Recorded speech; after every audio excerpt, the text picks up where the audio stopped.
এতদিন পরে এসেছো, ভালো করে করতে হবে। দাঁড়াও, বেসিনের পানি আজকে রান্নাঘরে করব। আর একটা বিদেশি বেলুন এনেছি, এটা ফাটি গল্প শোনাবো, যা শুনলে তোমাদের ওইটা দাঁড়িয়ে যাবে। সঙ্গে পড়াশোনাও করি। আমার বন্ধু একটা টিউশন জোগাড় করে দিয়ে পড়াতে হবে।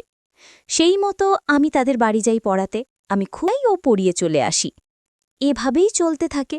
ওদের বাড়ির ছেলেটার নাম জনি, ওর মায়ের নাম জরিনা ও বাবার নাম রুমান। ওরা খুব বড় লোক। দাদা একটা মেডিসিন কোম্পানিতে চাকরি করে। দীর্ঘদিন ধরে থাকতে থাকতে আমার সাথে ওই ফ্যামিলিটি খুবজন হয়ে উঠলাম। আমার যখন যা প্রয়োজন হতো আমি নিজে নিজেই ফ্যামিলি সম্পর্কে আমার মনে ও কোনো খারাপ চিন্তা ছিল না। একদিন আমি যথারীতি পড়াতে গেছি। কিছুক্ষণ পরে ওয়াশরুমে এক মাথা ঘুরে যাওয়া ঘটনা। আমি জনিকে পড়তে বলে বৌদি দরজার দিকে পেছন করে বসে কি যেন করছে করে পড়লাম ঠিক বৌদির পেছনের দিকে।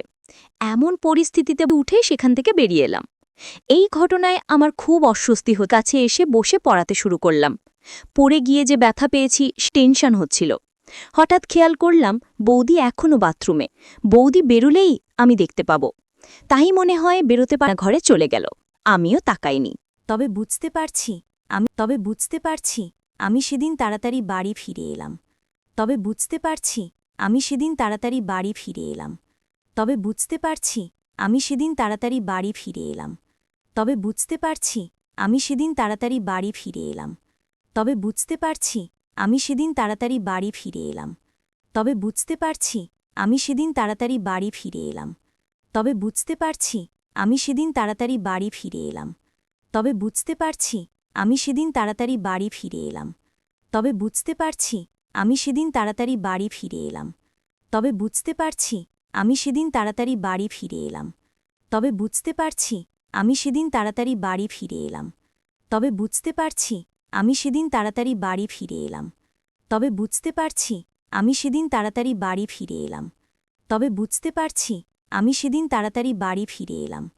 তবে বুঝতে পারছি আমি সেদিন তাড়াতাড়ি বাড়ি ফিরে এলাম। তবে বুঝতে পারছি আমি সেদিন তাড়াতাড়ি বাড়ি ফিরে এলাম। তবে বুঝতে পারছি আমি সেদিন তাড়াতাড়ি বাড়ি ফিরে এলাম। তবে বুঝতে পারছি আমি সেদিন তাড়াতাড়ি বাড়ি ফিরে এলাম। তবে বুঝতে পারছি আমি সেদিন তাড়াতাড়ি বাড়ি ফিরে এলাম। বাড়ি ফিরে বুঝলাম আমার খুব জোরে পায়ে ব্যথা লেগে যাবে, কিন্তু সকালে আরও ব্যথা বেড়ে গেল। আর মোবাইল দেখতে থাকতে আমার বুকটা ধকধক করে ফোনটা ধরলাম না। ফোন রেখে অনেক কিছু মাথায় তার পরের দিন পড়াতে গিয়ে স্বাভাবিকভাবেই আছি। দেখলাম বৌদিও স্বাভাবিক, কিন্তু আমাকে চা দিতে এসে আস্তে করে বলল, খুব জোরে লেগেছিল নাকি বলেই হাসতে হাসতে চলে গেল। আর আমার মুখ দেখি কোথায় ব্যথা পেয়েছ? আমি বললাম, এই বলে পাটা দেখাতেই বৌদির চোখ কপালে। পড়াতে এসেছ? পায়ে অনেকটা লেগেছিল, তাই বৌদি বলেই ব্যথা কমে যাবে। এই বলে ভেতর থেকে একটা মলম নিয়ে এসে এবং খুব যত্ন করে মলম লাগাতে লাগাতে মাথা নিচু করেই, এত তাড়াহুড়ো করে বাথরুমে ঢুকলে এরকমই হয়। আমি খুব লাগিয়ে নিলেই হয় বৌদি। আর কিছু বলল না, কিন্তু সেদিন খোলা রাখব। আর হাসতে হাসতে চলে গেল। আমি তো পুরো করে দিলাম, কিন্তু মন বসছে না পড়াতে। শুধু মন পরে দেখি বৌদি চা দিয়ে গেল আর বলে গেল কাল। বৌদি বলল, সেটা বলা যাবে না, আসবে। চিন্তায় পড়ে গেলাম। যাই হোক, বাড়ি এসে ভুলেও গেলাম। কাল দুপুরে খাবার খেতে খেতে হঠাৎ মনে পড়ল জনিদের বৌদিদের বাড়িতে এলাম। এসে জানতে পারি আজ জনির। আমি বৌদিকে বললাম, আমাকে কাল বলতে পারতে, তাহলে কিছু। ওর জন্মদিন আমরা পালন করি না, আর কাউকে নিমন্ত্রণও করি। আজ তোমাকে ডাকার কারণ তুমি এই বাড়ির একজন হয়ে গেছ, তাই জনির খারাপ লাগবে, তাই তোমাকে ডাকলাম। তোমরা বসো, গল্প করো, আমি একটু খাবার নিয়ে আসছি বলে কিছুক্ষণ পরে বৌদি এলো খাবার নিয়ে। দিজুমাকে বলল, কিছুক্ষণ পরে বৌদি এলো খাবার নিয়ে। দিজুমাকে বলল, কিছুক্ষণ পরে বৌদি এলো খাবার নিয়ে। দিজুমাকে বলল, কিছুক্ষণ পরে বৌদি এলো খাবার নিয়ে। দিজুমাকে বলল, কিছুক্ষণ পরে বৌদি এলো খাবার নিয়ে। দিজুমাকে বলল, কিছুক্ষণ পরে বৌদি এলো খাবার নিয়ে। দিজুমাকে বলল, কিছুক্ষণ পরে বৌদি এলো খাবার নিয়ে। দিজুমাকে বলল, কিছুক্ষণ পরে বৌদি এলো খাবার নিয়ে। দিজুমাকে বলল, কিছুক্ষণ পরে বৌদি এলো খাবার নিয়ে। দিজুমাকে বলল, কিছুক্ষণ পরে বৌদি এলো খাবার নিয়ে। দিজু মাকে বলল, কিছুক্ষণ পরে বৌদি এলো খাবার নিয়ে। দিজু মাকে বলল, কিছুক্ষণ পরে বৌদি এলো খাবার নিয়ে। দিজু মাকে বলল, কিছুক্ষণ পরে বৌদি এলো খাবার নিয়ে। দিজু মাকে বলল, কিছুক্ষণ পরে বৌদি এলো খাবার নিয়ে। দিজু মাকে বলল, কিছুক্ষণ পরে বৌদি এলো খাবার নিয়ে। দিজু মাকে বলল, কিছুক্ষণ পরে বৌদি এলো খাবার নিয়ে। দিজু মাকে বলল, কিছুক্ষণ পরে বৌদি এলো খাবার নিয়ে। দিজু মাকে বলল, কিছুক্ষণ পরে বৌদি এলো খাবার নিয়ে। দিজু মাকে বলল, কিছুক্ষণ পরে বৌদি এলো খাবার নিয়ে। দিজু মাকে বলল, কিছুক্ষণ পরে বৌদি এলো খাবার নিয়ে। দিজু মাকে বলল, কিছুক্ষণ পরে বৌদি এলো খাবার নিয়ে। দিজু মাকে বলল, কিছুক্ষণ পরে বৌদি এলো খাবার নিয়ে। দিজু মাকে বলল, কিছুক্ষণ পরে বৌদি এলো খাবার নিয়ে। দিজু মাকে বলল, কিছুক্ষণ পরে বৌদি এলো খাবার নিয়ে। দিজু মাকে বলল, কিছুক্ষণ পরে বৌদি এলো খাবার নিয়ে। দিজু মাকে বলল, কিছুক্ষণ পরে বৌদি এলো খাবার নিয়ে। দিজু মাকে বলল, কিছুক্ষণ পরে বৌদি এলো খাবার নিয়ে। দিজু মাকে বলল, কিছুক্ষণ পরে বৌদি এলো খাবার নিয়ে। দিজু মাকে বলল, আচ্ছা, আজ পড়াবো না, আজ তুমি যা চাইবে তাই সঙ্গে সঙ্গে বৌদি বলে উঠল, তাই হবে, তবে আমরা লুকোবো। ঘরের মধ্যে লুকাচ্ছি আর লিজু খুঁজছে। আমি একটা কিছুক্ষণ পরে দেখি বৌদিও ওই রুমে এসে জায়গা খুঁজতে এসে দেখি আমি ওখানে দাঁড়িয়ে। কিছু না বলে আমার সামনে কেউ আমাকে ঢাকা নিয়ে নিল। আমাকে বলল, চুপ করে দাঁড়িয়ে। বৌদি পুরো আমার সামনে দাঁড়িয়ে আছে। আমি বুঝতে পারলাম বৌদির প্রতি অন্য একটা ভালো লাগা। বনের মধ্যে খেলতে শুরু। কালারের নাইটি বেশ সুন্দর দেখাচ্ছিল তাকে। আমিও আর একটু পর জনি ঘরের মধ্যে ঢুকেছে। খোঁজার পরেও না পেয়ে ও অন্য ঘরে চলে গেল। আমাদেরকে খোঁজার আমাদের আর বোঝার কিছু বাকি রইল না যে আমরা একে অন্যের কাছে তোমার মতো করে ভালোবাসো। তখনই মা, ও মা, আমি তাড়াতাড়ি সতর্ক হলাম, তুমি এখন বেরিও না, আগে আমি যাই। একটু পরে বেরিয়ে এলাম, এসে সোফায় বসে পড়লাম।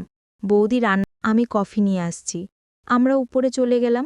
কিছুক্ষণ পর দিকে তাকিয়ে কথা বলছে না, খুব লজ্জায় মাথা নিচু করে খালি হাত। জনি টাটা, কাল আসবো পড়ার সময়, কেমন? এই বলল। ওরা দুজন একই স্কুলের, একই পাড়ার বন্ধু। তুমি একটু বসো, আমি ওদের কম্পিউটারে গেম চালিয়ে আসি।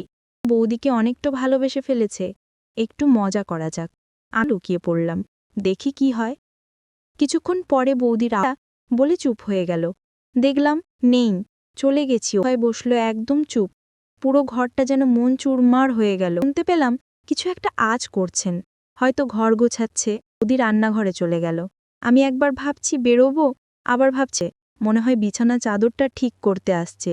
কিছুক্ষণ আগে বৌদি ঘরে ঢুকে এটা ওটা ঠিক করতে করতে বৌদি নিজেকে আয়নায় ভালো করে দেখছে। আজ যেন নিগুণ করে গান করছে, আবার নিজে লজ্জা পাচ্ছে।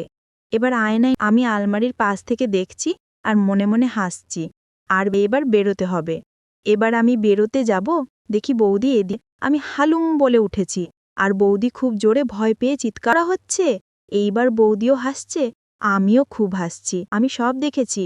বৌদি লজ্জা পেয়ে বলল, কই কিছু না তো। আমি বললাম, কি কাজ? বৌদি একটা বিদেশি বেলুন এনে আমাকে। তোমরা নিশ্চয়ই বুঝতে পেরেছ কিসের কথা বলছি। বৌদি বলল, হয় না। আমি এবার আসল ব্যাপারটা বুঝতে পারলাম। বৌদিকে বললাম, পর আমরা কাজ শুরু করলাম। বন্ধুরা, ইউটিউবে করা নিয়মের থেকে আমার ওয়েবসাইট ভিজিট করো, সেখানে একদম মনের মতো গল্প দেওয়া। কাজ করার পর বৌদি বুঝতে পারল আমি পড়ানোর পাশাপাশি অন্য কাজে করল। আজ রাতে এখানে থেকে যাও না প্লিজ, কাল সকালে বাড়ি যাবে থাকতে। কিন্তু কাল সকালে আমার একটা ইন্টারভিউ আছে। আমাকে অনেক হলো, আমি সমস্ত পড়াশোনা ভুলে গেছি। তোমাকে ছাড়া আর আমার কিছুই আসবে কলকাতা থেকে পরশুদিন সন্ধ্যায়, বলে চলে এলাম। পর দেখি বৌদি ব্যালকনিতে দাঁড়িয়ে আছে। আমি একবার তাকিয়ে সোজা চলে। ইন্টারভিউ হলো, রাতে আবার ট্রেন ধরে দুর্গাপুরে নেবে ভাবলাম। সারাদিন বাড়ি ফেরার পথে ঠিক করলাম বৌদিদের রাস্তা দিয়ে যাব, প্রায় সোজা বাড়ি পেয়ে যাই। কিছুক্ষণ পরে ঘুমিয়ে যাই। সকালে মোবাইলের রিংয়ে দৌড়ে গিয়ে ফোনটা ধরে দেখি বাড়ি থেকে ফোন। যাই হোক, তার রাগ হলো বৌদি একবারও ফোন করল না, আমিও ফোন করব না। শান্টার একটা টি শার্ট পরে বেরিয়ে গেলাম। জনিদের বাড়ির দরজা খুলে ভেতরে দেখা নেই। আমি পড়াচ্ছি আর ভাবছি কি হলো। গত পরশু পড়ানো হয়ে গেল, জনি দোতলায় চলে গেল। আর তখনই বৌদি এলে আমাকে রান্নাঘরে নিয়ে গেল। বলল, কয়েকদিন তো ছিল না, এবার আমাকে কাজে সাহায্য করতে হবে। আমি বললাম, ঠিক আছে বৌদি। সেদিন চুল অনেক বড় ছিল বলে ভালোভাবে কাজ করতে পারিনি করেছি কাজ করার সময় সুবিধা হবে। এরপর বৌদি বেশি কি হচ্ছে। এরপর আমরা কাজ শুরু করলাম। ইন্টারভিউ যাওয়ার ছিল বৌদির অনেক কষ্ট হচ্ছিল, তবে কাজের সাহায্য পেয়ে লিজুকে পড়ানোর পর আমাকে এভাবেই কাজে সাহায্য করতে হবে তো। আমার আপুর চ্যানেলটি সাবস্ক্রাইব করে বেল আইকন অন করে রাখো। ধন্যবাদ।